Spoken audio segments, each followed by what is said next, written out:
ทักทายเซฮายสบายดีเด้อมื้อนี้หันมานี่บอลอันบุญบุญที่จะมีอันกองผ้าป่าอะไรกาเพื่อที่จะหารายได้สร้างพระธาตุและกามื้อนี้หันนี่ นนำโดยอดีตพอเรามีสิไปตลาดนัดตื่นแต่เช้ามื้อนี้หันอยู่บ้านเหล่าสุริยะนะ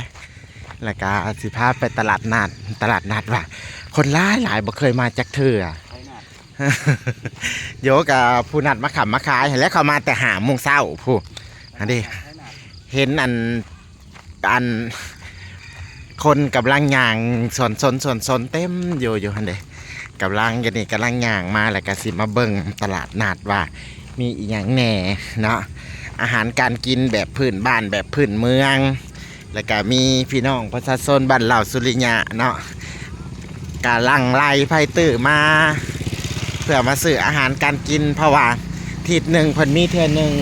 นะฮะเด้เพิ่นก็มีการไปขายนั่นนี่นู่นนี่นั่น